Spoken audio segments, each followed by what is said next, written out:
Welcome to Understanding the Queer Experience. My name is Jon Block. Thank you for saying yes. To me, you being here says certain things about you. May or may not be true, but to me, it says that you are committed to empathy, to learning, to moving past initial judgments and assumptions and projections, that you are on team humanity. That's greater than any single side you can be on, is being on team humanity. And for that, I honor you and love you. Grateful to share this space. So this is part of the Stories of Empathy and Progress series. This is a monthly series that happens where we spotlight groups that have been othered in some way, or there's a collective degree, you might say, of ignorance, resentment, confusion, fear, or hostility towards these groups. We're here to normalize something in our hearts that we already know, that we're all connected, that we're all in this together. Now, tonight's topic I'm very, very excited about. One thing I'm very passionate about is progress. And when it comes to the LGBTQ communities or queer communities, you can look at so much progress that's happened just over the past 20 years. Some examples are the legalization of gay marriage, Ellen DeGeneres being the first openly gay person to host the Oscars, the Pride Festival. I know when I marched a few times. When I marched in 2019, there was this convoy, this aircraft, 4 of them, that these jets flew overhead, that were whizzing overhead in a sign of military support and solidarity. And one of the gay men that I was marching with had tears in his eyes. He said, that never would have happened before. He's ex-military himself. Progress. When I was growing up, it was common to use terms like gay to insult each other on the playground. And I asked my niece, Sammy, I was born in 1980, Sammy's born in 97. So I asked her when she was in high school, I said, do people get made fun of for being gay in your high school? And Sammy's response, which moved me, she said, why would you make fun of somebody for being gay? For her, making fun of somebody for being gay was like making fun of somebody for having green eyes. It was just off her radar. Now, does this mean that there are not outstanding issues to address? Of course not. But it also means that there's been real progress. And this is something to celebrate, to be proud of. This is victories for team humanity.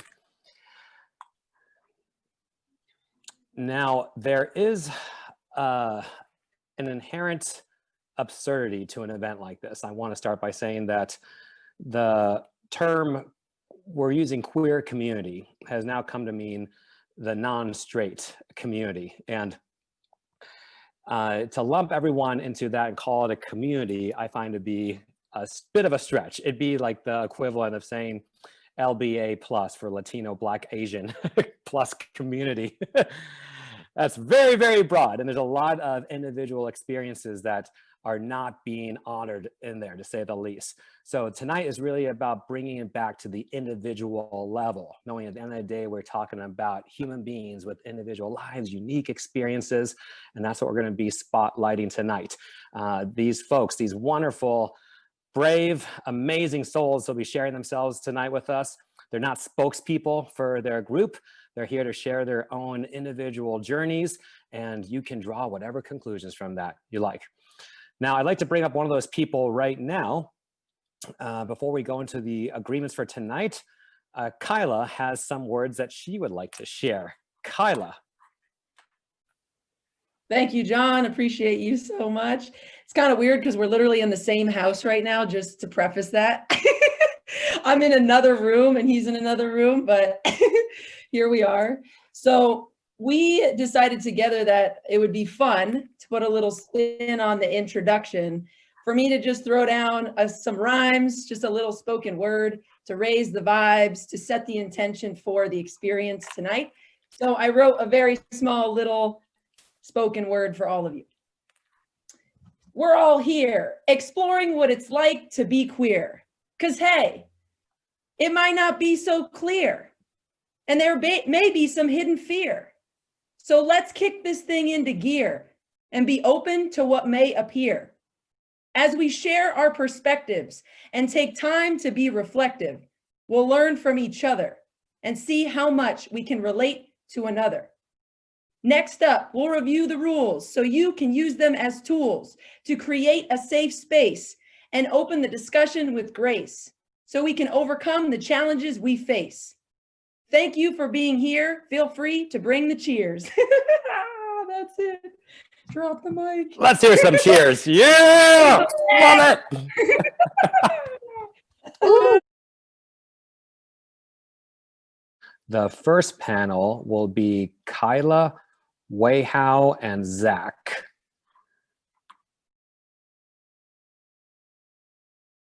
Wonderful.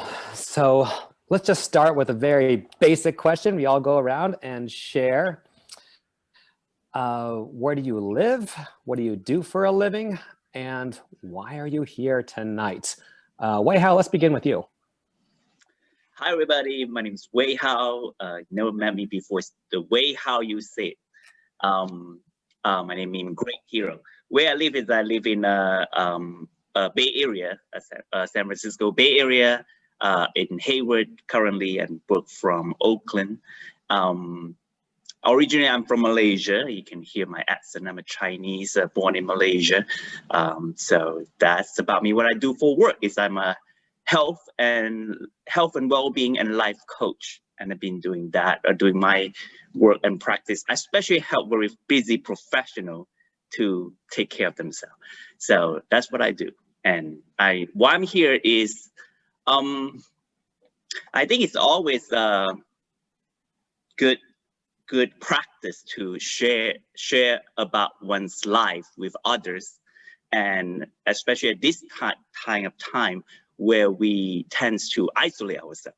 I think the more people share our story, it would touch another person and open tangibly our life that we share. And that could be commonality, even we are different. So I'm always honored to do that. Wonderful, Wei Hao. So great to have you. And you identify as a gay man, so appreciate you. You want to share your journey with us. Let's just go to Kyla next. Let's do it. So I live currently in San Diego, but I was traveling for 5 months, so that was kind of wild, but I just landed here at Jon's. And what I do for a living is I'm a transformational life coach and a speaker, primarily working with individuals within the queer community, because I struggled with my sexuality for 14 years and had severe anxiety and suicidal ideation. So now I work primarily with that community.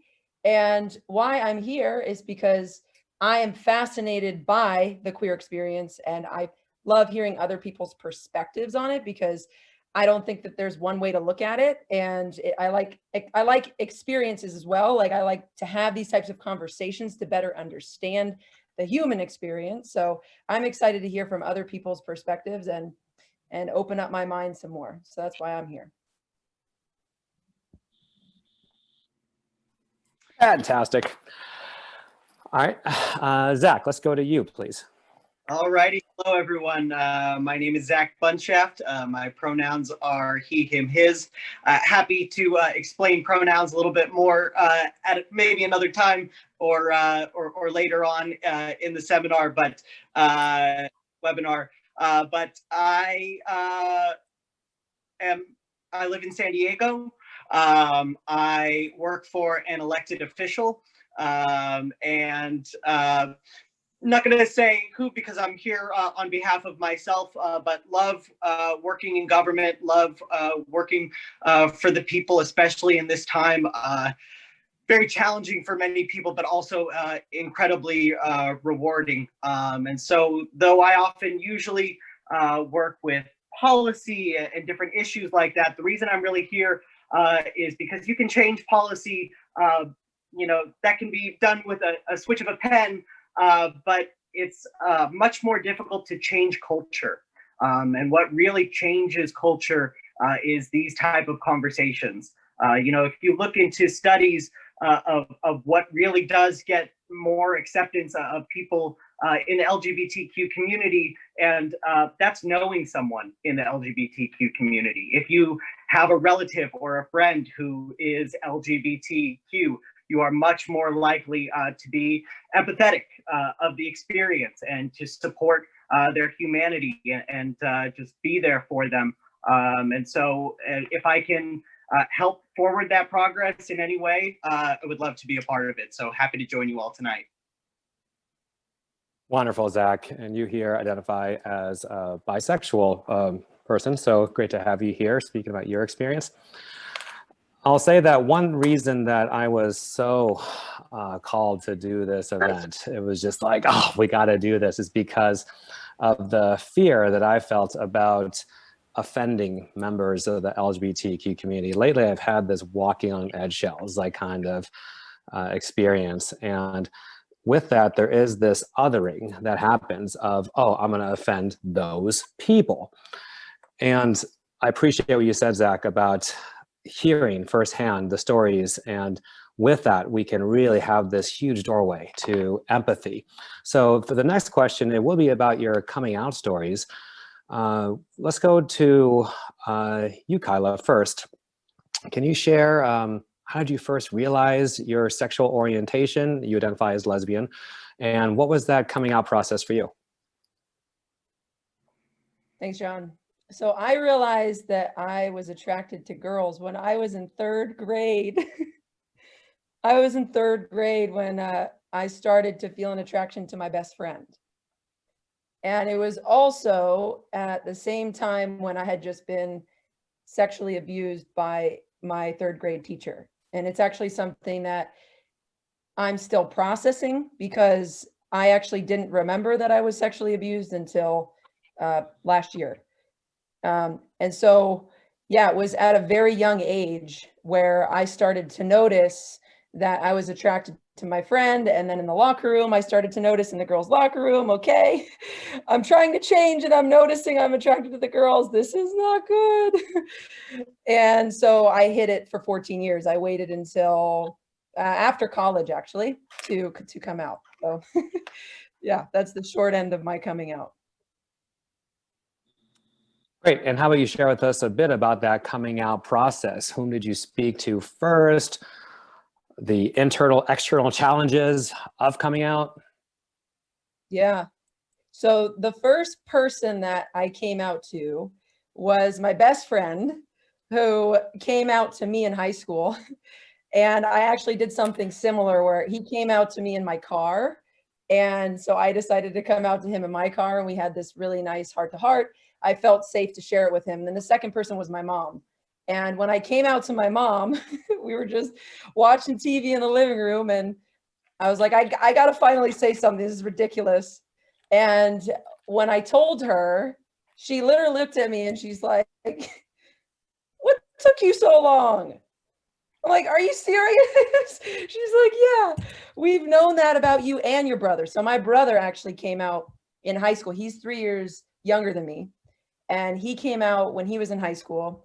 And I obviously knew then, but my brother was getting bullied. He was getting followed home from school. Kids were putting Post-it notes on his back.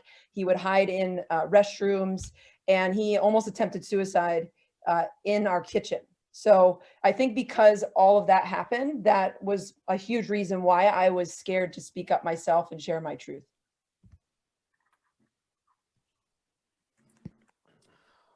All right, wonderful. Let's go to you, Zach. How did you first realize your sexual orientation, and share with us about your coming out process? Sure, I can't really say that there was a moment. It was very fluid. I have always, I've been more attracted, or more often I've been attracted to women than men. But I feel like a little bit in high school, I started discovering this attraction, considering, whether I wanted to act on it. Had a girlfriend all throughout high school, so, was monogamous and with her.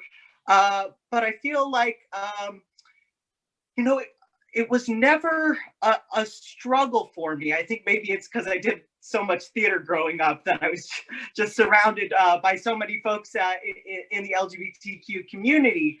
You know, I never really, you know, started going to pride parades and, you know, at a young age, and just never really saw anything wrong with it. I also had family. I had my two gay cousins. And so I never had that real internal struggle, which I'm very fortunate to have, because I know that can be so painful for others. I'd say what was more difficult about the coming out process is that there are a lot of privileges that come with being, I don't really like the term, but straight passing, right? Society is pretty heteronormative. Just, you know, if you don't act necessarily flamboyant, people will often, more often than not, just assume that you are straight. And so, you know, I was kind of dealing with, oh, I kind of, you know, don't want to have this conversation in every conversation. You know, I feel like my sexuality is a part of me, but it's not all of me. And so I don't want to necessarily face any sort of adverse reactions. You know, I don't want to have to deal with problems because of it. But, you know, I learned through the experiences of talking to others who, you know, didn't necessarily have that privilege of being able to, you know, just pass in society, or, you know, just be as accepted in society, and people who had that internal struggle that I wasn't really, that I didn't really have, that me being open about myself and who I am really reduces the stigma, really allows others to be able to be themselves. And so I really felt then that I had a responsibility to do so. Yeah, I love that. One reason I love asking this question is because, I mean, some people collect engagement stories like, oh, how'd you two propose, or how'd you two meet? And I'm like, yeah, that's cool. But for me, coming out stories are more exciting. And one reason for that is the liberation of that. And we're all connected, and we each get to experience this liberation of our spirits. I firmly believe every time we hear a coming out story, there's something in our spirit that gets freed by that. So let's go to you, Wei Hao. How did you first realize your sexual orientation, and what was your coming out process? I think coming out is a really interesting question for me. I think it goes through my lifetime in many different ways. So when I grew up, I actually grew up in a Muslim country, Malaysia, and predominantly Muslim, and then I born in the Chinese family, Chinese culture, which is also very patriarchal. So I didn't know that I was gay, because there's no notion in my culture talk about sex, talk about gay, nothing. And the only time that you hear of gay is that someone died of HIV at that time. So then there's a lot of stigma around it. So I was born sissy boy. I've been bullied all the time when I grew up, and you know, in school, and be called names, and so I do a lot of the bullying when I grew up. And I still don't know why people like bully me particularly. I just know that I'm different than other boys. And so I think about when I was 12 years old, I start to, okay, now I start to make sense that I do have some attraction to other people, but I don't even know what that means, because in that culture, there's no reference of anything. There's no gay pride, such things like that. So as in high school, then I start to know, like, okay, I actually like certain guys and I have feeling for them, but still I don't know what to make sense of it. But I always know that I'm different. I will get bullied if I'm obvious. I should hide my feeling all the time. I should lie, or I should all that. So I live and endure that time until I know that the first time I get to leave the country is when I turn 18 and 19. I said, I'm going to college. But truth is, I'm running away for my freedom, for my life. And I came to America, and I think at my 20 years old, when I'm in San Francisco, hey, God who knows that I didn't know San Francisco was a gay mecca by the way. Just happened to land. Oh, that here. worked out. I know. So that became my journey. It's like, oh, there is this thing called gay, and there is this, start to make sense to me. Oh, I am gay. I like another person, so it's the same sex, and all this feeling were valid, and now I begin to join the gay community. And then at that time, I come up first to some of my friends, my close friends, and in college they were accepting well, and then I came out to my brother, and who was like first member of my family, and it was a little bit challenging with the conversation, but I glad that my brother said he wished that I weren't, but if I am, he support me and he loved me.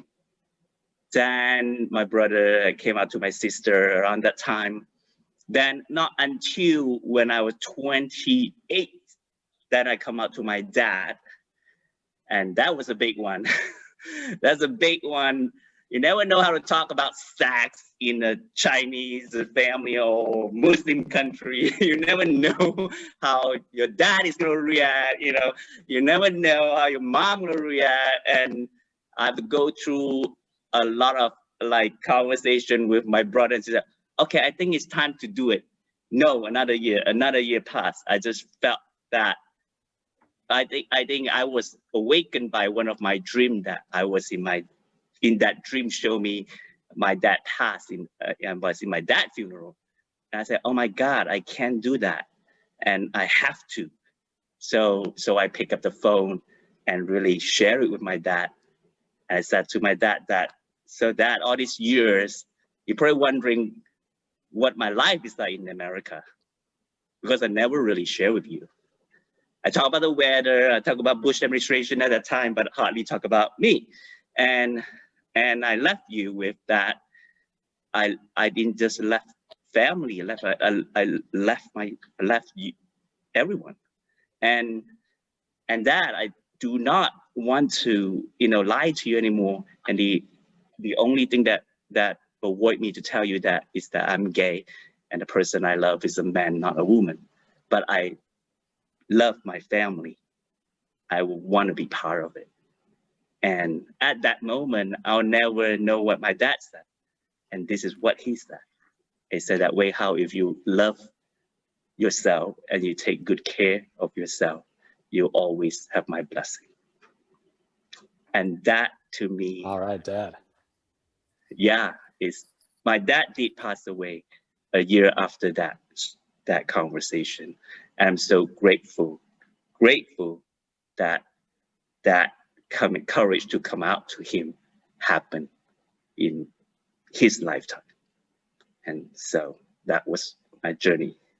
I think ongoing nowadays, I think coming out is still remain a big way to me. Depends which group I'm talking to. If I'm talking to a group of my aunts and uncles and all that, I probably not.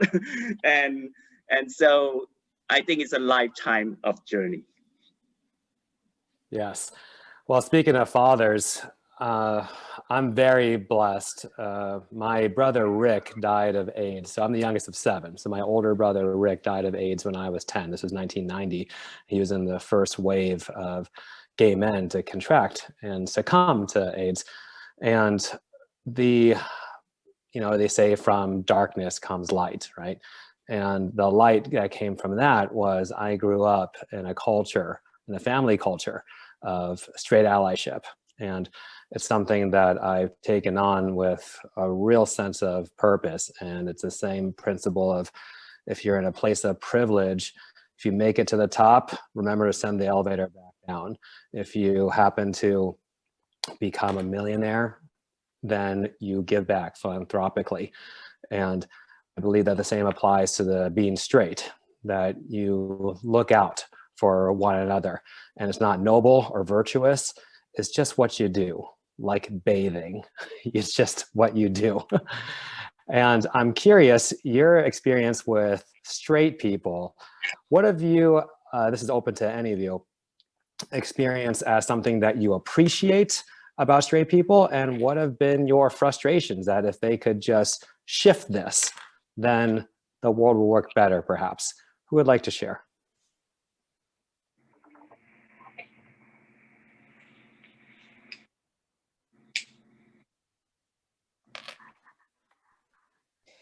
I'll share on this. I think, see, I guess in this conversation for me, what I'm interested is exploring all of the labels, you know, like straight and queer and lesbian and gay and bisexual, because what I'm finding in my work just as a coach and also just conversations I'm having with friends is that the queer experience is the normal experience. And what I mean by that is that, like, it's, as a human being, it's normal for us to be attracted to the same sex and someone of the opposite sex. And what I've been really fascinated by is that somebody who on the outside looks straight, right, or has said they're straight publicly their whole life, secretly behind closed doors many times in their life, they've had sexual experiences with someone of the same sex. So I don't know, this probably isn't really answering the question, but that's kind of where I'm at with this discussion is, like, I'm more fascinated at looking at humans as being humans, and that queerness, or however we want to label it, is the norm, and it's the human, it's part of the human experience. And I think, I guess I'm just fascinated by that. And Right, a friend of and mine, this is something that I think is really important to bring up, is that there is a thought process to go down, certainly, a viewpoint that one could take, that there's something, might say, more progressive about the queer community, who are, you know, they've experienced heteronormative pressure in society and have chosen this other way, and that other folks, myself included, have not explored that and certainly have not chosen it yet. And the conversation, I think, has to evolve, and that's one reason that we're here tonight, is to not have the same discussion that might have had 5 years ago or even 1 year ago about this topic. But as of right now, 2021, where are we in relationship to a lot of these terms, especially since so many terms keep popping up? If anything, we know that terms are kind of up for grabs right now. What does it mean to be straight? What does it mean to be queer? And what I hear you expressing is about fluidity and openness. And I would love to hear from Weihao and Zach as well. What's your viewpoints on fluidity? I really think, you know, you brought up a good point in that we kind of want to take it another step tonight. But I think what it really comes down to is just being yourself. And I feel like we go back to, we don't need to go forward because it's as simple as that. Being yourself, being true to yourself, respecting yourself, and loving yourself for exactly who you are. And so when it comes to sexuality, and Kyla certainly, you know, touched on this, it's really, I see it more as a spectrum. Where it's not as conclusive as you are straight or you are queer. You know, just speaking, you know, there are people who may just be, you know, straight. They are far more attracted to the opposite sex. But there are people who say, you know, because of society, identify, you know, they are closer to one end or the other of the spectrum, so they identify as one or the other. But from conversations, real, authentic, honest conversations, more people are somewhere in the middle there. There aren't too many just on the far end of the spectrum, and because of society's pressures, people kind of push themselves. I have to be this, I have to be that. And so though I am more attracted to the opposite gender more often, I just want to be true and open to who I am. And so I really love the term queer, in that I belong to this community that is open to just being themselves and exploring whatever it is that they're attracted to and following their hearts. Yeah, and this idea of a spectrum is nothing new. Alfred Kinsey, 5 or 6 decades ago, he put this theory out that sexuality exists on a continuum and that we're all somewhere on that.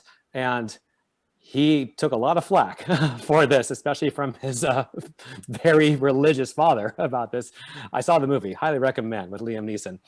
And I feel like this is a conversation that we have to regularly visit, and any straight person who identifies as straight, who is in denial of this conversation, I think is at the very least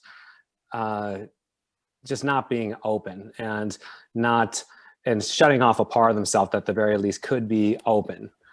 Whitehouse, is there something that you want to share about this? The question, is it on fluidity or what I appreciate? On fluidity, yeah. Okay. Yeah, I think as society progress, I seen like progress in different people. So like after I coming out to my brother, I feel like my conversation with him is much more open, that he will share with me about his challenges and his more sexuality thing, or that he will explore or not. And I think that a lot more openness and that have happened, especially even recent years. He would say, oh, you know, well, my brother is actually an interior designer in Malaysia. He said, oh, you can totally come back and live here. And, you know, I have tons of my staff is gay and you're welcome and you don't need to feel like you have to leave America. And so I feel like definitely a whole lot of progress. I think the more we're able to talk about sexuality, being open to talk about that, not so boxed it in. So everyone will have the opportunity to actually explore and know that it shifts. I think certainly even gay is not I'm gay forever. You know, it's actually I said, hey, maybe that time that I do have attraction to women. That's happened every now and then. What's that? Now I'm even personally open to explore that. Versus years ago is like, I'm straight, you're gay. So that similarly happened where counter judgment do happen that I'm very gay, you're very straight, right? We have that antagonism. I think nowadays is much more like willing to be fluid and open both sides. And whether it's gay, bi, or straight, I think is truly a more progressed conversation. Yeah, that's what's exciting about it. Regarding advocacy, I'm curious, each of you would consider yourselves advocates to my understanding. And is there this pressure to be an advocate? Is there like a pissing contest with others of like, you're not doing enough to be an advocate? I wonder if you could speak about advocacy.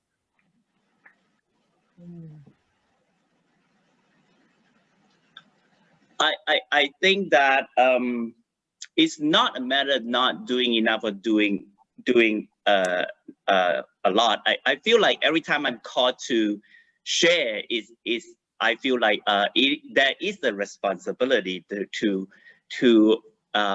empower and be the role model for others. And similarly, I appreciate many of my ancestors that came out before me and they paved the road for like having gay rights in America. And that's why I can be here, because I'm a political asylee from a Muslim country, being gay. So I think it's a movement that needs to be continued. So every time if someone asks me to advocate for recent year, I helped a fellow Chinese lesbian friend to come out in Cantonese to her family, and she brought me to her house to meet his parents, to support her.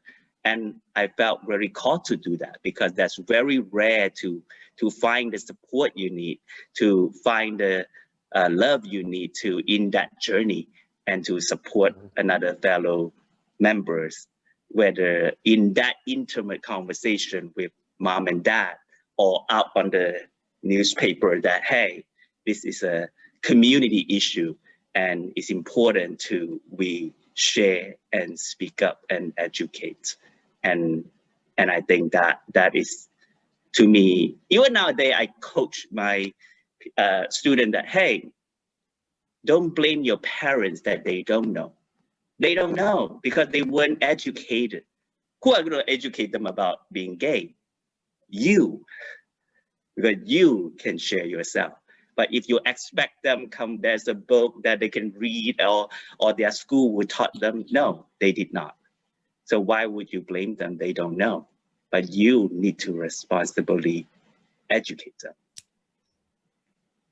I Yes. come from a government background for work, so I'm often very focused, big picture, macro, lot of people, and so in that sense, you know, I don't feel like everyone has to be a large scale advocate. You know, you work based on your skills. I love talking to people. I love having the opportunity to speak to a lot of people. I think it's what makes me really good at my job, is that just I enjoy having conversations, working on solutions, talking things out.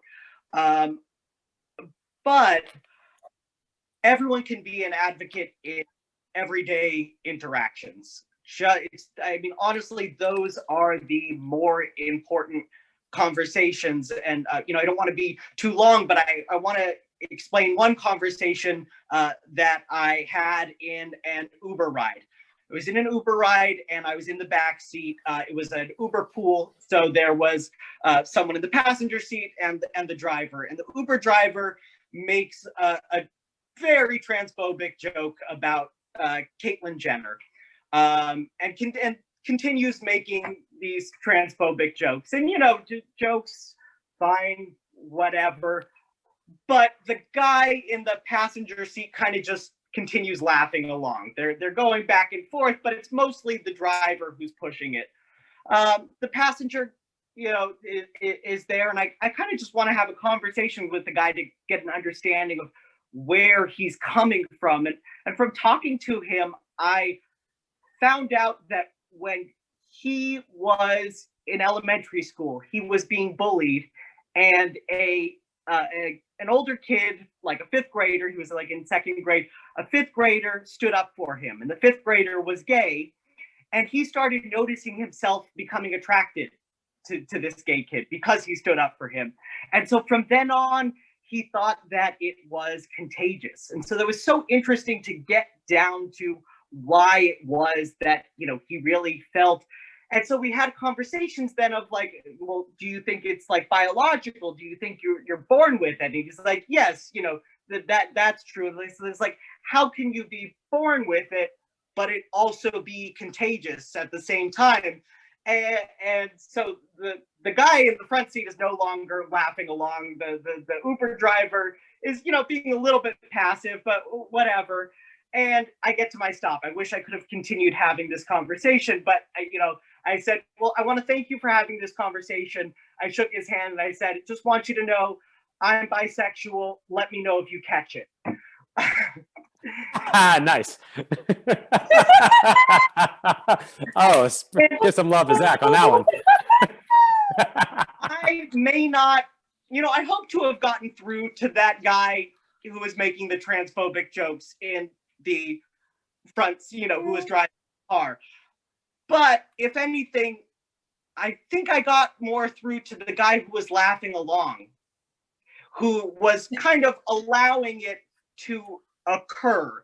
And I feel like every single straight ally, every single person has that ability to not laugh along, to kind of, you know, steer the conversation in another course and kind of just be that upstander. And so you don't have to be an advocate on a large scale, but it's those little moments that can be a little bit more significant.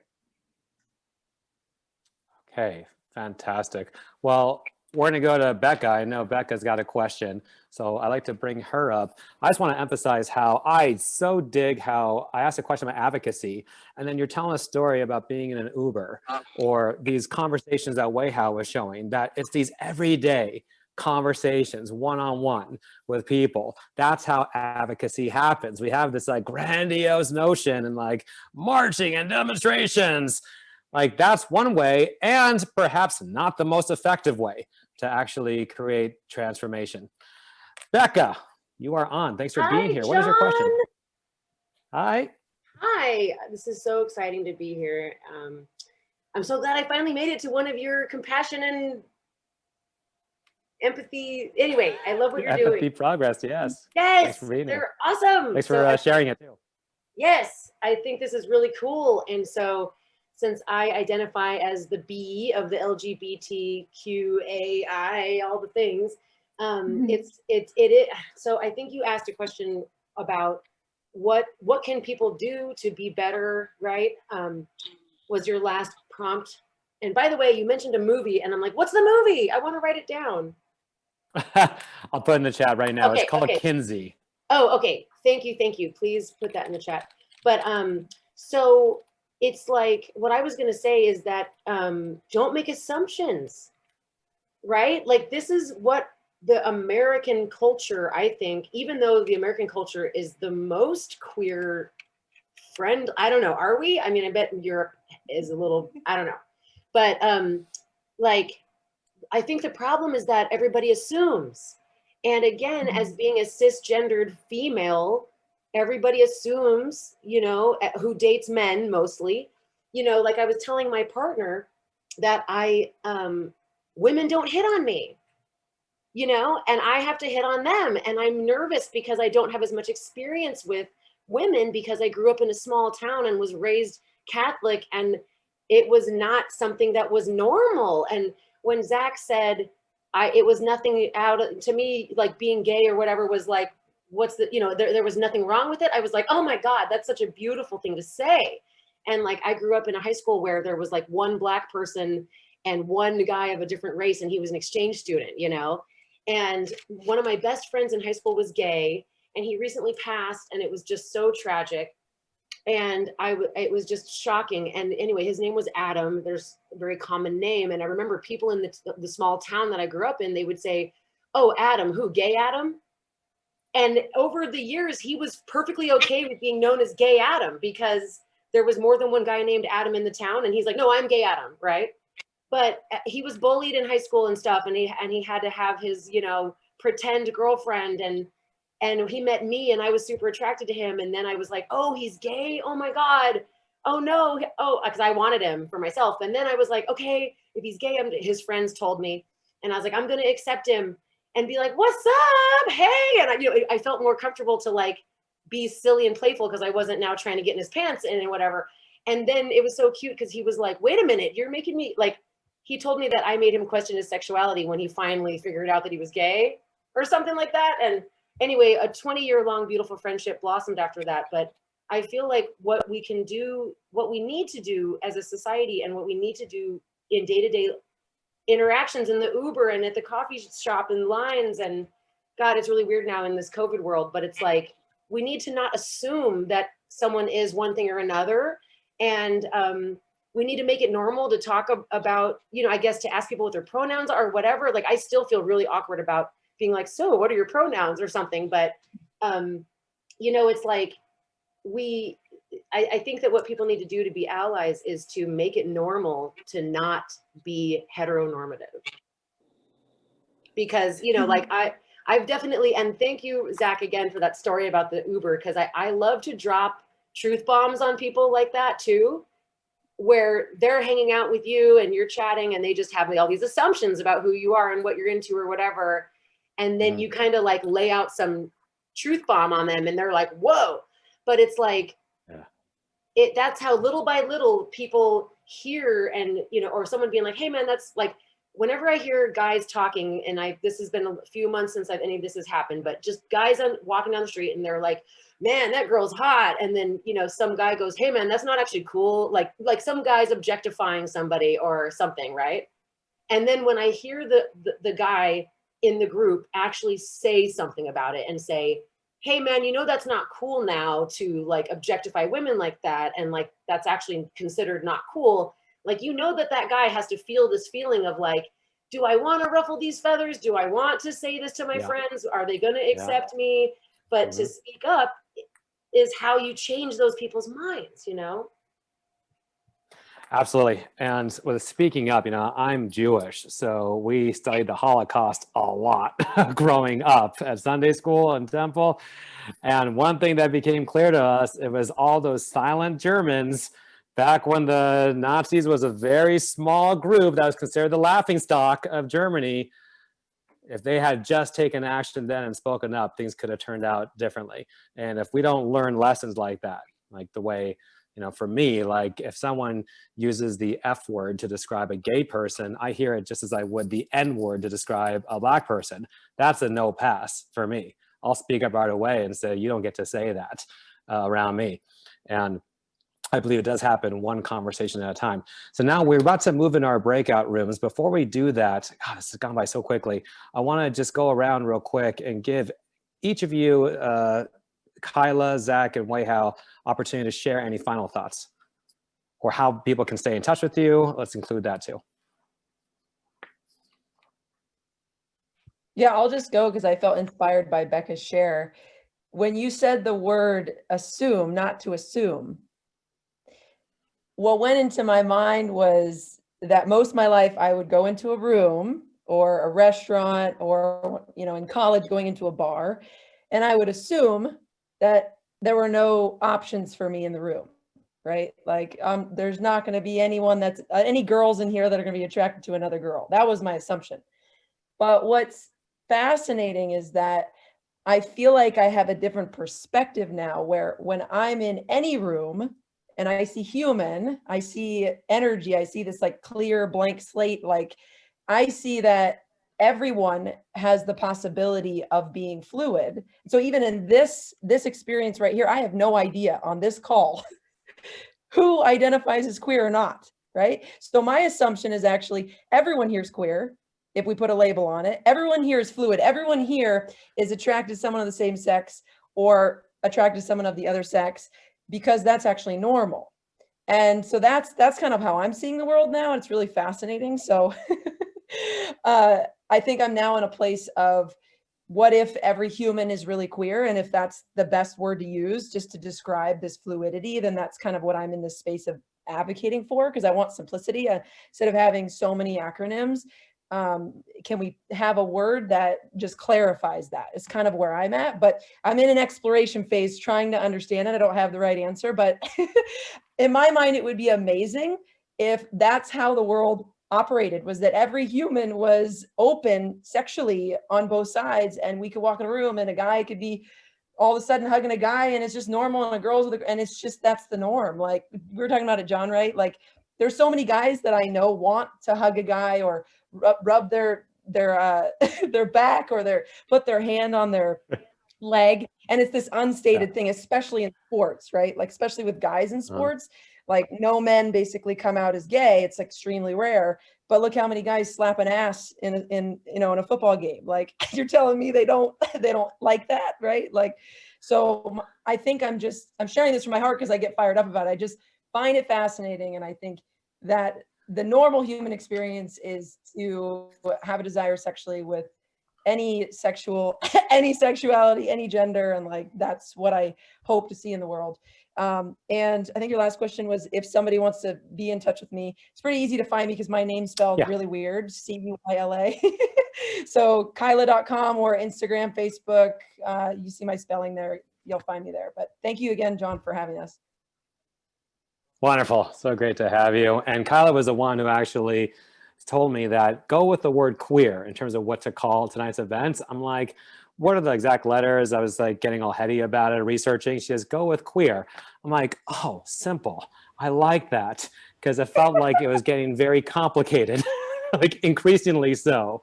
So this is a movement towards simplicity, which oftentimes means wholeness and oneness. So I was with it for that reason too, less fragmentation. Zach, Weihao, any final words, and how do we stay in touch with you?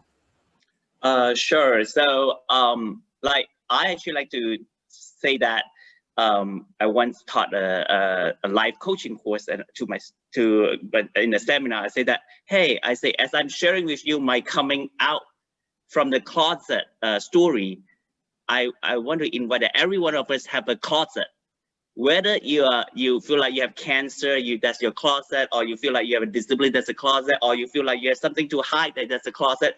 I invite tonight everyone to come out. It's a liberation for your soul, for your life, that you owe it to yourself. So to me, everyone have a closet, whether you're eating like Cheetos at night or whatever, you have a closet. Whatever you hide, that is your closet. So you come out. And so everyone at that class shared just from their heart everything they were hiding, and it was so liberating to see that. So so I'm very interested to always empower people to be authentic with their life, so that whether it's to me, I assert that your life will be more healthier and empowering when you are really authentic and true to yourself. So I lead a course called Awaken Life, Awaken Health. So I'll write down here how you can connect me with my work, awakenhealth.teachable.com. And you always can ping me for any conversation you like about life and health and well-being, or you need support of nowadays people reach out to me for supporting them coming out to their parents and how to have that conversation. So it's very, very difficult in certain culture, like the Asian culture, and I help to bridge that and support their journey. So beautiful. Zach, how about you? Zach, you are muted. Let's unmute Zach. Unmute. There we go. Wei Hao just said it so perfectly. I mean, society is such a better place when you are just true to yourself, and encourage other people to do themselves, regardless of what it is, regardless if it's eating hot Cheetos at midnight or whatever. I loved that, by the way. That was great. Come out of that closet, whatever the closet may be. I do just want to respond to Becca's comment about how to live a life where you're not just assuming. I think Kyla brought it up as well, of when Kyla enters a bar and just assumes that there's no one there available that would be interested. It's like a tool that you can use is I still grew up in this, we grew up in this heteronormative society where I have made a mistake, and on a phone call trying with someone for work, trying to get to know them better, I asked if they were married, what does their husband do for a living? It's like they corrected me, and that's fine, but it's just like there are terms out there that like partner. I love using they. I love using y'all. Everyone thinks I'm from the South, but I love y'all. Y'all can use y'all too, folks. I mean, it's just there are non-gendered terms, and another way of not just assuming. And I know, Becca, you said you don't love having to ask someone for their pronouns. No one loves being asked for their pronouns, so I like to be upfront about it. Hi, when introducing myself, Zach Bunshaft, my pronouns are he, him. That way they can feel like they need to open up, they don't have to be asked, they don't have to explain themselves, they can just openly share, and you opened that door for them. Some people could say, oh, that's such a small population, but if I do come across that population, I'd prefer to make them feel comfortable. So that's just me, but yeah. I think the world would be a much better place if you just encouraged everyone to be comfortable with themselves. Beautiful. Yeah, I feel like the pronoun interaction, as I've had a few of them, is an opportunity to empathize in that moment. Do I feel more attached to my way of thinking, like, oh, it should be simpler, there should only be two options, or is there a way to get over in this person's world? And there's just so many like, oh, in this moment I can choose empathy, and that's what I have found it to be. And that's why I get excited whenever there's like a new pronoun. Like I get to expand myself and empathize more. As a side note, I recently retired saying you guys, because that was a go-to for any you plural. And then someone's like, wow, that's very, very male biased. I'm like, oh yeah, that's kind of obvious now that you say that. So I recently unhooked myself from that. The small wins. Let's give some love to our wonderful panelists, Kyla, Zach, and Weihao. Some of this, if that was juicy for you and enjoyable, full of love.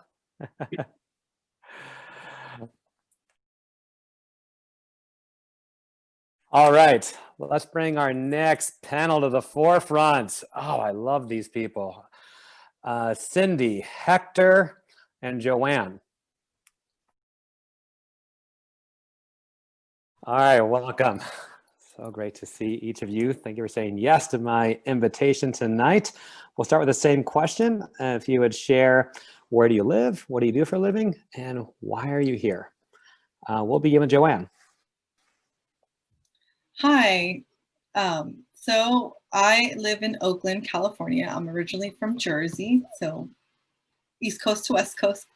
And I live in Oakland, and I live on Ohlone territory, which is the native land that I live on. So I wanted to just name that as well. And what I do is I'm a transformative intuitive guide, and I support people in their emotional health and well-being and how to really free themselves of any limitations that were either brought on by narratives or traumas or just any conditioning, so that they can just be free and fulfilled in whatever they want to create in their lives. You know, I'm here really just as a stand for an inclusive world. You know, I think that we all get to honor our humanity. I work, you know, in my journey, in my own personal journey, and in working with so many people in their raw emotions, I'm really clear that we are all just our humanity, you know, in action, in love, in motion. And when we get that, you know, we all have deep rooted fears and pains and things, and we understand that about each other, our compassion and our heart can only just grow from that. And in that space, there's more healing for everyone to have. And so that's, you know, why I'm here. Wonderful. And Joanne, we spoke about this, that you identify as a member of the bisexual community, although you right away pointed out that you're not a fan of labels, which has been a real theme for tonight. And I know this next person we're going to bring up, Cindy, feels similarly, who I guess some time ago identified as a lesbian and still does. Yet the question of labels has been one that's come up, and this stand for fluidity. But to look to you, Cindy, if you would share, where do you live? What do you do for a living? And why are you here tonight? Yeah, thanks, John, for having us all here tonight in this space together. Currently, I am traveling here in Mexico. I am in the Mayan jungle. Can you believe it? In the jungle. But I am from the San Francisco Bay Area native, first generation born Thai American. And yeah, for the past 5 years, I've been working for myself. I'm an entrepreneur, helping other leaders to build their communities. And also, you know, shifting into, with my partner, Hannah, we are supporting queer people, queer women who are feeling held back to step fully into their pleasure, their power, and their voice, and their sexuality. So, yeah. Oh, why I'm here tonight. Wonderful. Yeah, so thank you for inviting me. Why I'm here is because, yeah, I'm totally a stand for inclusivity also.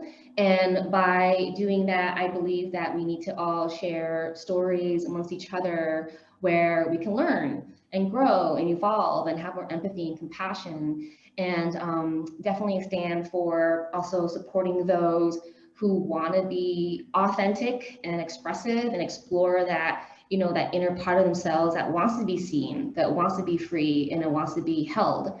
And so able to do that, we do that in these spaces where, you know, it's a container for voicing our truth like this. Okay, great. Hector Martinez, we'll go to you next. If you would share, where do you live? What do you do for a living? And why are you here tonight? All right, thanks, John. Let's see, so my name is Hector, I live in LA. And let's see, I don't know why I'm nervous. I think I'm nervous because I've had a long day. So I'm a therapist, I'm a psychologist. I work with the courts, uh, with adults with severe mental illness that are have a criminal background, and my job is to keep them out of jail. Mm. Um, that's what I do. Uh, so I can see how I'm you've had a long day. I have had a long day. I still have to see clients in person. I'm part bounty hunter, part I don't know what else, but it's a crazy job. So let's see. And you're still here tonight, which you appreciate. So why are you here tonight? I want to learn more about this. These I think you call them labels, because I came out of the closet in 1989, which in those days it was called, I think I called it gay. That's what people called it. And I was like, okay, I'm a gay man, but everything's changing so much, and like I really uh, that word queer, you know, it doesn't. I don't like that word, and it just doesn't. I grew up in a poor neighborhood where I got beat up and called all these words, and so when I hear that word, I cringe, um, because it feels painful to me. Mhm. Yeah. So I feel a little lost in our own community, Yeah, but like that I get pain is things perhaps not changed. being acknowledged. Yeah, and very typical nearsightedness of humanity, like whatever's the current hottest thing, all the focus goes on that. And then what came before that is sort of irrelevant oftentimes, even if there is some pain involved. So you started down the path of our next question then would be a bit about your coming out journey. So we'll go to you, Hector, on that. How did you first realize your orientation as a gay man? And can you share with us about your coming out process, please? So I was 17, actually at prom. I came out to my girlfriend, and Mm. she's like, "Oh my God, I'm lesbian."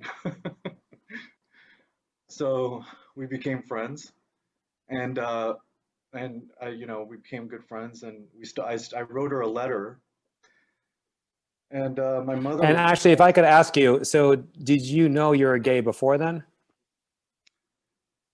uh, I think I did, yeah. I just didn't have the words for it. I just Mm. I knew that I was different for sure, and I felt like uh, I'm very soft spoken, and so I don't know. I just felt different, but I don't know why I think maybe because she was a lesbian that I felt comfortable. I mean, maybe I just subconsciously knew it, and I felt like it would be okay for me to tell her. Yeah, so it was a big like exhale moment for both of you, it sounds like. What happened next? So we started writing letters, back in the day when you write letters in the mail. And my mom, so I'm an immigrant from Mexico. My parents are from a small town in Mexico, and my mom, she would read all of my mail. So she read this letter, and she's like, "Mijo, are you gay?" And I'm like, "Yes." And she's like, "Well, I have to tell your dad." I'm like, "Okay." So that didn't go well. He basically punched me in the face and said, "Get out of my house." So I did. I dropped out of high school. I left home, and you know, I and it was just really different. I had to figure things out kind of on my own, but I ended up meeting other LGBT people that became my family. So it's I actually met a drag queen, and she kind of saved my life. Mm. And what happened with the relationship with your parents? Uh, it was hard for a long time. Like I pretty much didn't. I mean, it was really hard. It was. It's only about till 10 years ago that I've kind of talked to my parents about this. We're good now, but it took a long time. And Was there any acknowledgement on your father's part that I accept you as a gay man, or is it something that you just don't talk about? he's not a big, he's not a man of words. So but Mhm. but he, even though like the words aren't exactly there, I got that he wanted to like have peace. So I like just, you know, like we just kind of hugged and said, I love you, and you know, that was enough. Yeah, for him, that sounds big to even That was hug and that to was a say those lot for words to you. him. Like you don't, Yeah, in my family, you just don't, you don't talk about anything, let alone these kind of things. You just don't talk about these things. yeah. Yeah. Great. Well, we'll be coming back to you shortly. Let's go to you, Cindy, about your coming out process, starting with when you first realized your orientation. Well, I had a crush on my best friend in preschool. I think I was like 4 years old, and there's a picture of me holding her hand at our graduation. So, but like in elementary school, I knew I liked girls. I just knew I liked girls, but for some reason around me, the world didn't have the same experiences or the thought patterns that I had. So I thought like I was like weird or something, right? Because in elementary school, I learned about the word gay because boys on the schoolyard were making fun of this one boy who likes another boy. And for me, being curious, I'm like, oh, what's that? And everyone's like, well, that's gay. That's being gay is when a guy likes another guy. I'm like, that's cool, but there wasn't any conversation or visibility with women loving women. So I just thought maybe I'm just weird. So I never really talked about it. But until one day, I learned of the word lesbian. I think it was in 5th grade. I think I was going through some porn magazines or something. And I was like, aha, there it is. There it is. There's a word for that. It means that this is real and what I'm experiencing and feeling is valid, you know? And so it's me coming to terms with my own sexuality, like as a young girl, a woman, teenager. But I didn't come out like verbally, like verbalize it until it was maybe I was 14. I was playing tennis at the time on a tennis team with like 10, 12 other teenage women. And, it's like we're playing tournaments all over the state and we're playing national championships somewhere. And, we would stay in hotels as a team. As a teenage girl, sometimes you're in conversations about who do you like? Who do you have crushes on? Everyone's talking about the crush on a boy or man or something, right? Talking about a crush on a movie star. I'm like, what am I gonna say? They're gonna come to me next, I'm like, well, maybe I can lie and say that I like, I don't know, Zach Morris from Saved by the Bell or something. I don't know, but I Safe was choice. like, I can't lie. I have to say something. It's like bubbling up in me.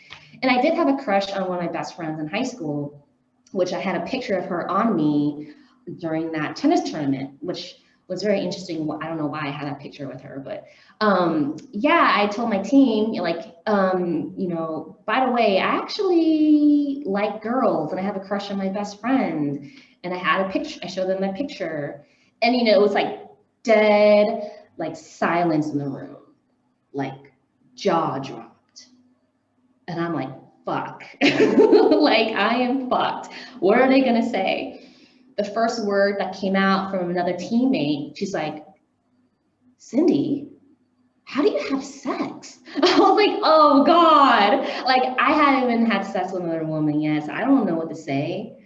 But anyways, that was the experience, and I felt like it was really empowering for me, and it wasn't that bad, and I feel like the coming out process since then has always been evolving. It's like always having to coming out to my friends in my high school, coming out to my friends in college.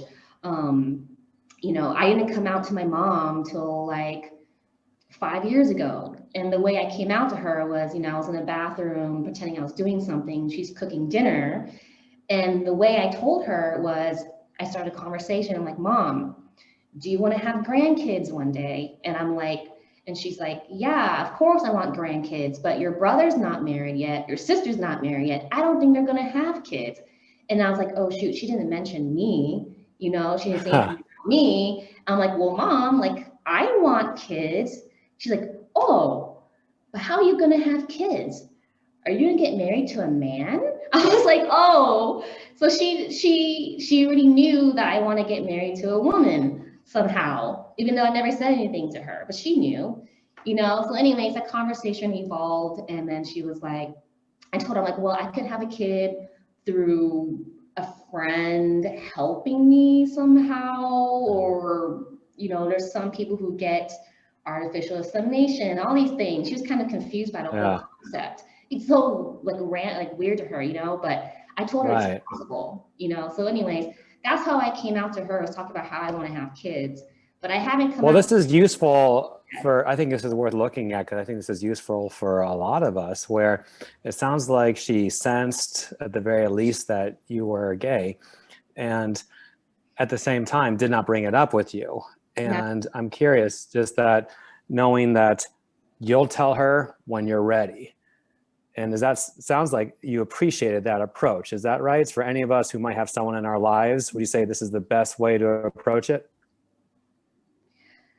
Yeah, I mean, I just started a conversation versus it making it like super awkward, because I felt like, you know, you hear about these coming out stories where you have to plan it, have a conversation, sit at a dinner table, and like it feels so awkward, so much pressure. But I wanted to have a conversation with her about grandkids and kids, because, you know, my parents are getting older. And so that's how I kind of weaved it in. Right. But if she had said to you, Cindy, are you gay? Do you like girls? Might have been a different conversation. I mean, she did say that in high school one time, because, you know, I was talking to an online girlfriend at the time, and we were sending, you know, love notes to each other, which I would hide under my bed, and she would find them under my bed. You know, my mom goes into my room, which kind of like breaks my boundaries, but she would find those letters, and then one day we'll be driving to tennis practice, and I'm sitting there, you know, and she's like, Sin, you're 16 years old, you need to continue practice tennis, finish school, you know, don't have boyfriends, and no lady sex. I'm like, Mom, what are you talking about? Like, where is that coming from? I'm like, God, how embarrassing, because these love notes were really like erotic, you know? So anyways, so she kind of had a clue when I was like a teenager, obviously. But I haven't verbally come out to my dad yet. So the same kind of experience that Wayhar was talking about, like as an Asian family, and a man, you don't talk about like sex in general in Asian culture. Like I haven't verbally come out to my dad yet. To this day, you haven't? Haven't. Is that something that's important to you? It is important to me, and I don't know how it's going to happen. I mean, like my parents aren't getting any younger, you know, and I would like to somehow come out to him. I don't know. It's like Wayhar saying, I don't know how he's going to react, but I don't know. I feel like the way it would come out, it would be like a natural moment when like maybe my girlfriend's with me, you know, and or like we're planning to go somewhere with family. I don't know. Like I'm not gonna have like a formal coming out party about it. Like I want it to be like natural and like how's it, you know, like intertwined somehow. Yeah, absolutely. You know, we're gonna go to Joanne, but before we do, I'll just say that for me, I'm getting from this how coming out does occur in stages. And we tend to think of it as like a big restaurant opening, you know, like this is like, we're open now. There's like the date at which we're open. And then there's like, that's how it is. There's a, you know, from not open to open, but really it does happen like stages across your life, it sounds like, and it's still happening. So I appreciate you really sharing that. Let's go to you, Joanne. If you would share with us how you recognize your own sexuality, your sexual orientation, and your coming out process as someone who identifies as bisexual. Yeah, So let's see, where should I start? That was 3 questions in one. So basically, you know, I got really clear, like, so I have my own experience. It's funny, I was sharing in my group, I was actually bullied before I knew that I was even bi. I was bullied as like, I was called a dyke and lesbian in like 5th grade, you know? It's like, I was all because I got like a really shitty haircut and it was really short. and I was bullied for that. And I was also kind of a tomboy, and that was just like a protective kind of way that I was. And I also, you know, liked both boy things and girl things, you know, being an athlete, but also, you know, enjoying like girl things, but also climbing and enjoying watching wrestling with my guy friends. And, you know, so there's a lot of both and for me growing up. And I would say around that same time that I was being bullied, I was realizing that I had a best friend who was like into me. And I also, just to preface a little bit, prior to that age range, I personally have also experienced basically sexual molestation from both men and women. And so that also kind of had me contemplate a little longer and work through like what do I really feel. And then of course I was also raised Catholic, and so that was like bad and wrong, and some things, you know, to be fixed about that due to the dogmas, although I appreciate the faith that the religion that I, you know, was Christianed under and born into, what that has given me, because that has definitely been a huge support on my journey. But to just fast forward to this age of, you know, when I was bullied, I was starting to realize like, oh, she's kind of into me. And then I was kind of curious about that, but I was kind of surprised that I was curious about that. And that curiosity never really went away. And we're still friends to this day. Me and her have a funny story, but really just between that and then, you know, I was living with my father at the time. And so when I went back to go back, I lived with my father for a year. And then when I went back to go live with my mom, you know, my mom just knew everybody. Like my mom is just such like a big warm heart. She just knew everybody, and my family was really big. So I felt like I was curious, but I couldn't really explore, because anywhere I would go, I could like easily run into somebody that knew somebody that knew somebody and would tell my mom. And my mom, you know, I love her very much, and she's quite, you know, she's I would say she's accepting of everyone. She's very loving, although I guess she kind of has some feelings or something. So she would have me like, if, for example, if a man, let's say there was like a love song and a man was singing the love song, I would have to change the pronouns in the song so that it would be like a woman singing the song to a man. Like it was real, there was a lot of like trying to course correct certain things. And I didn't know why she did that, but I was just like, okay, whatever, you know? So then I would say when I moved to another state, I moved to Florida in my early 20s, you know, nobody really knew me there. So I really got to explore this part of me and really kind of figure out like, no, I like women, but then and I explored in that sense. And so I felt like, yeah, I do. And I'm going to be courageous enough to explore this, because I can't like turn it off. I can't turn off this curiosity, and it's going to be there until I like figure it out. So then I moved from Florida, I have moved to here to California. And in my process here, there was a lot of healing work that was taking place. And I even worked with like a somatic sex coach to just kind of deal with my sexual trauma and also understand like, is this really like a permanent thing for me, or is this based on my sexual trauma? Because I was molested by both men and women, and did that really have an influence in that? Just to be clear, I wanted to be 100% clear before I went and announced things. And so when I felt I was really clear, like, okay, I've done the work, this is not something I could turn off, there's not really like a decision of this or that, although I have always and very clearly feel very I lean more towards men, kind of like Zach, you know, I lean more towards men, and I feel very settled in that, but I also like want to be true and honor all parts of me, and that I am attracted to both men and women, and really all of it, like all of the experience of what a whole woman is or a whole man is. There's such beauty in both, not just the polarity, but also in the physicality and what it is to be woman and what it is to be man, you know, for whoever identifies in those ways.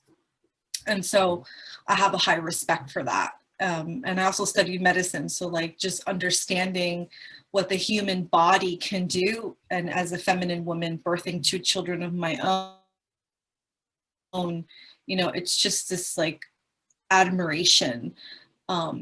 So after I did that healing work and I really got clear, I was like, okay, like this is really part of me. And I was clear that I didn't want to hide myself, because that didn't feel like I was honoring. Everything has been an honoring of myself.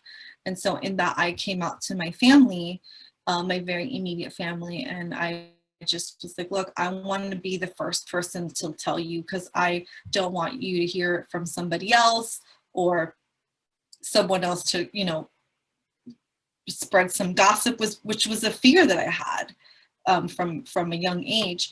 And I want to be the person to tell you that this is what it is. And it was quite a bit unnerving, but I was at that point where like, you know what, like you either love it or leave it. Like you either love me as I am or you don't, you know?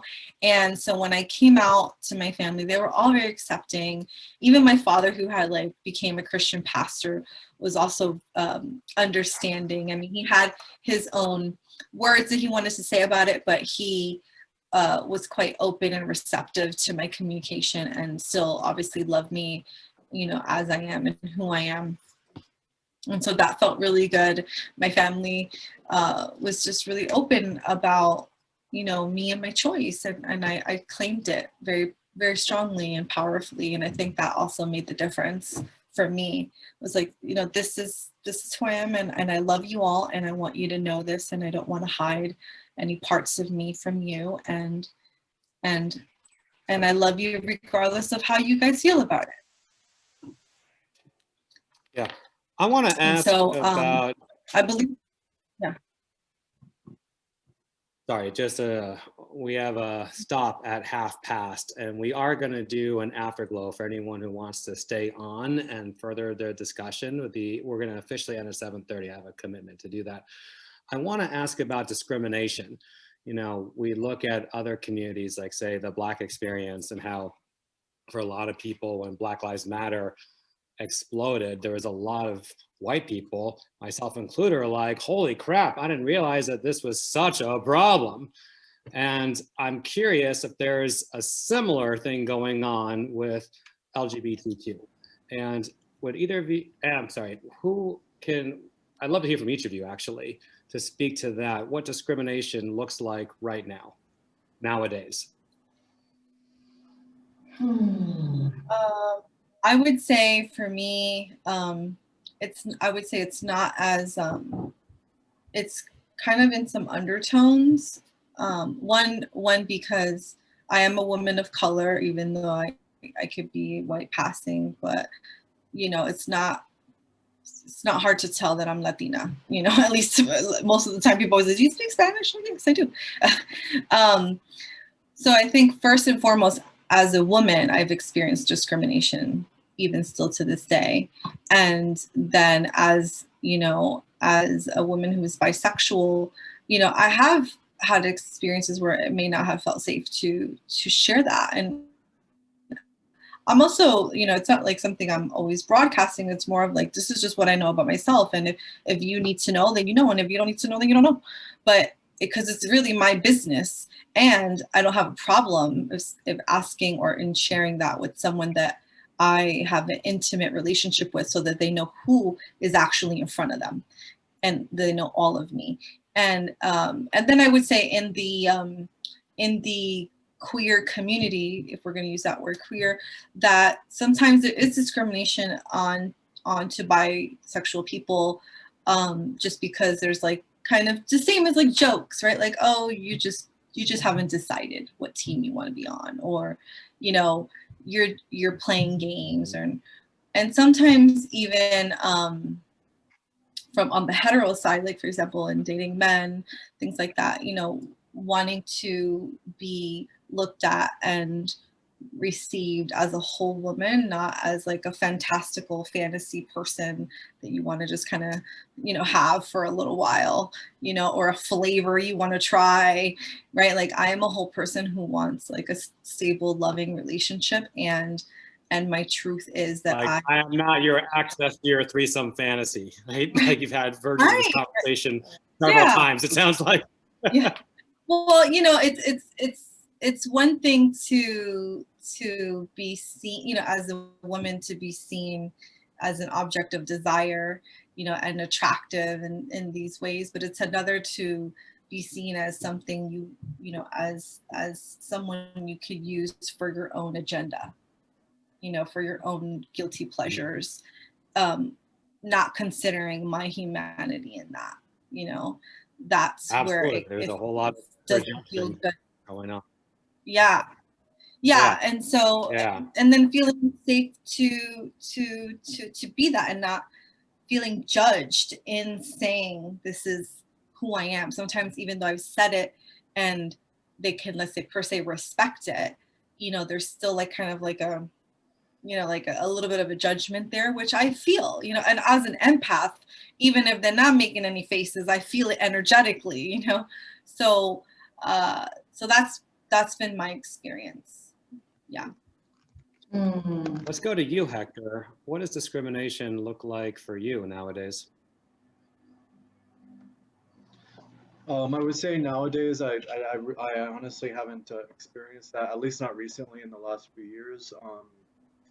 But maybe about 5 years ago, there was, I think Joanne said like subtle things. This one maybe not so subtle, but I was raising money for this cause, and this woman, this woman that I was asking money for, she said, basically she implied that I'm like am I a pedophile?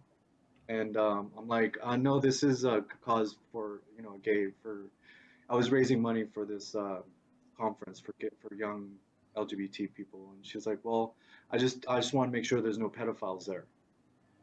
So I'm just like, I just didn't even know how to respond to that. I was just like, because I know, I mean, I've studied that, like, because I always wondered, why is that? Why is there this underlying association, gay men and pedophiles? And that's a complete mystery to me too, by the way.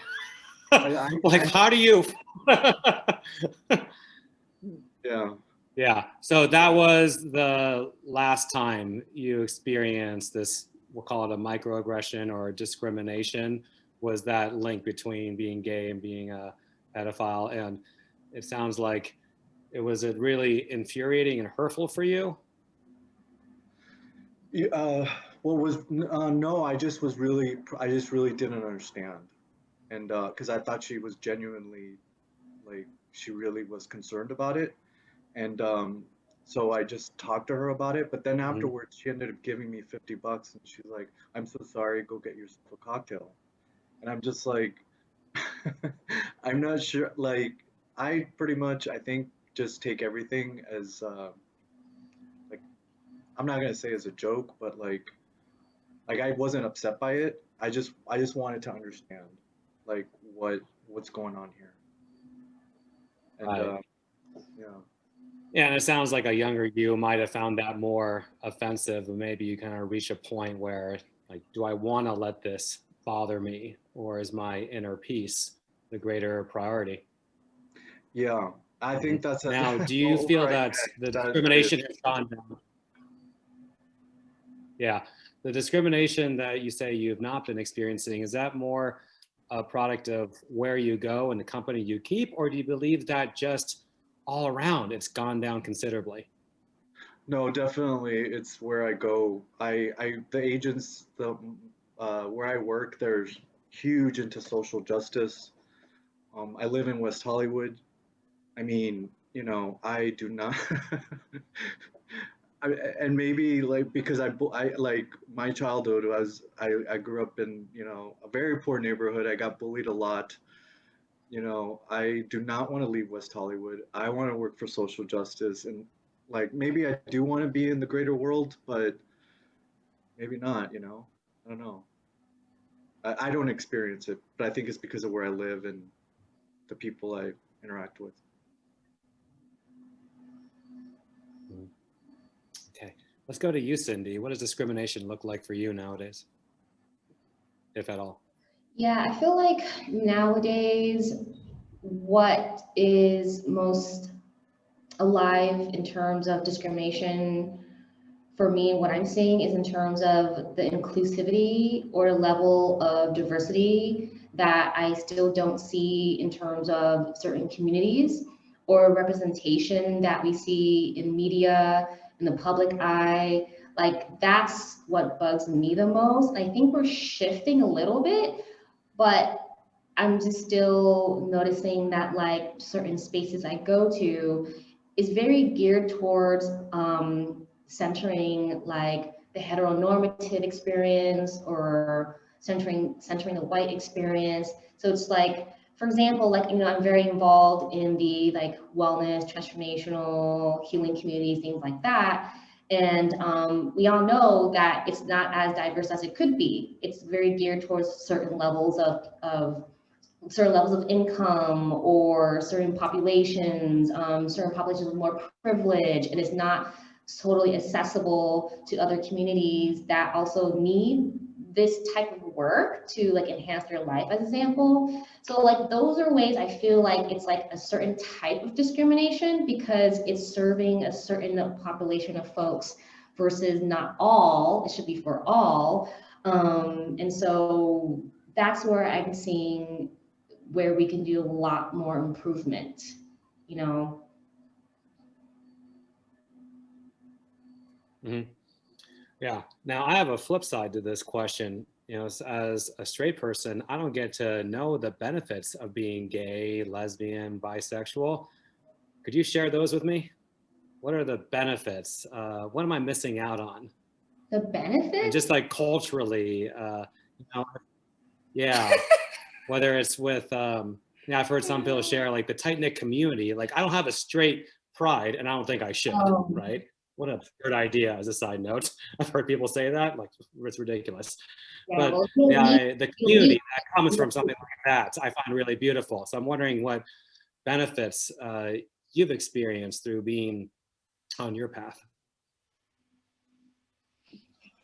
Oh, okay. I honestly think the benefit of the whole queer experience and being part of the LGBTQ community is that we get to explore like the magic and fluidity and that rainbow and the color that is so like alive and vibrant and fluid in like our universe. And I think is a really beautiful thing versus how like in our society has boxed us to want to be a certain way. Whereas, you know, in who I am, who I get to hang out with, who I can relate to in the LGBT community, it's like, wow, we get to really see the fluidity of our sexuality and our voice and what we're attracted to and the love that we feel, you know, and I think that's really beautiful. And I feel like no matter who you are, you know, straight, gay, bi, bisexual, whatever, it's like we all can learn from the queer experience, from the queer magic that is being shown and waking up to the world right now.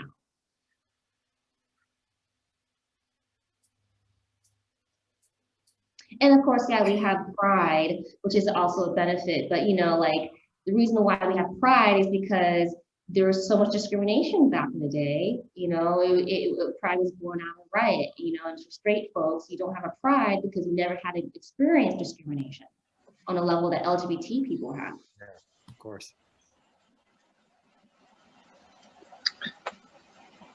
Can I speak to that a little bit? All right. So I'm looking at the time. Yeah, and then we're gonna, actually saw the time, we're gonna move to final thoughts, but Weihao, yes, what would you like to share? Yeah, I think I do see benefits from a different way that we able to because we are not prescribed by the strict word that you have to do this and get married, do this and this. So none of that is true anymore. So we get to truly explore outside the box. I'll say, okay, cool. We can have open relationship. We can have close relationship. We have all those different ways to really look at the openness newly. So I think that's the true one of the gifts that I see my strict counterpart that they couldn't have because they have to do it, have to. Women have to do this, men have that. So I think that that's a true gift that can be shared to our straight communities that can benefit from, that they don't have to be so boxed in, which I think, yeah, marriage suffer and all that. Mm-hmm. Yeah. You don't live by the checklist. Yeah, I'd like to add really quickly that we get to have a place to celebrate our sexuality. Mm-hmm. And I think that's something that's, taboo in I would say sometimes in the United States hetero world. But also that we also get to have a family if we have no family. We get to have a community that is supporting, where I think people, for example, they're dealing with mental illness that maybe don't identify as queer and are dealing with, being down and out in life on things and have felt like socially rejected for any type of reason, find it hard to find a place to have community and support. And in these communities, there are people fighting for our rights, fighting for equality, fighting for things that just make us equal, and living in a very progressive area, I get to have real conversations with people about what I'm feeling, what I'm dealing with, and connection issues. And it feels like we're gonna have to cut this short a little bit, and I trust it's all perfect. Why don't we give some love to Cindy, Hector, and Joanne? Thank you so much for being here, sharing yourselves so generously. I just want to thank you so much for being here and being part of Team Humanity.